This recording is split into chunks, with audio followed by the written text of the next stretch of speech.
नमस्कार, मी पुण्यावरून संगीता तिवारी. युद्ध परिस्थिती असताना कोणत्याही पक्षाचे, कोणत्याही नेत्याने राजकारण करू नये हा एक डोक्याचा भाग आहे. विचार केला पाहिजे की वातावरण कसं, युद्धजन्य परिस्थिती असताना लोक किती मोठ्या संकटातनं चाललेले असतात.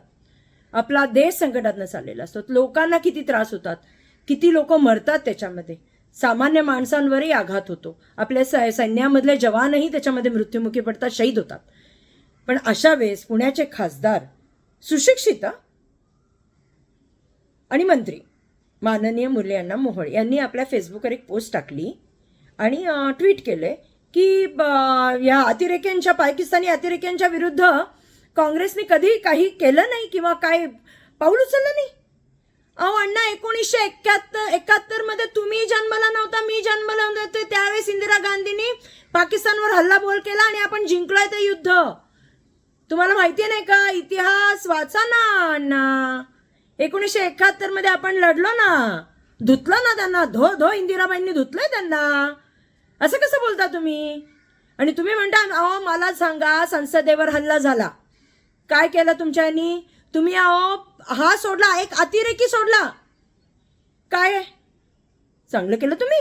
उरी, पठाणकोट, त्याच्यानंतर पुलवामा आणि पहलगाम. मला सांगा, संसदेवर हल्ला झाल्यानंतर तुम्ही कोणत्या कठोर शिक्षा केल्या त्या लोकांना पकडून, अतिरेक्यांना? नाही. पुलवामा मधले मिळाले अतिरेकी? नाही. ज्यांनी RDX आणला तो मिडलमन पण तुम्हाला मिळाला नाहीये. त्याचं उत्तर द्या ना आम्हाला की तो RDX आला कुठनं, RDX आणणारा माणूस कोण, का नाही भाजपाने त्यांना पकडलं? अण्णा, नेत्यांना खुश करायला नका बोलू. फक्त नेत्यांना खुश करण्यासाठी काँग्रेसला बदनाम करू नका. काँग्रेस पक्ष हा स्वातंत्र्य चळवळीपासून आहे. सोशल मीडिया त्यावेळेस नव्हता, आता सोशल मीडिया आहे. म्हणून तुम्ही युवकांना, युवतींना त्याच्यामधनं बाजूला हे करू नका. इतिहास वाचा.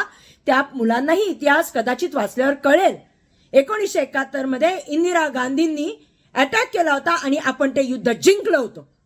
आणि अतिरेकी हल्ल्यांच्या बाबतीत तुम्ही बोलाल तर तुम्ही काहीही दिवे लावलेले नाहीत. भारतीय जनता पार्टी काय त्यांची काय अंध आणि मंद भक्त जाऊन बॉर्डरवर लढाई नाही करत. मग तर घरी बसून राजीव गांधींनी हातात मोबाईल दिलाय ना, त्याच्यावर फक्त पोस्ट टाकतायत, बाकी काही काम करत नाही. तिथं जात आहे आमचं सैन्य, तिथं आमची मुलं जातात, तिथं आमच्या मुली जात आहेत, तिथं लढतायत. पण नका ना घाण राजकारण करू, इव्हेंट नका करू. युद्ध आहे, युद्ध. आज पहलगाम मधले अतिरेकी सापडले का? नाही. पुलवामाचे सापडले का?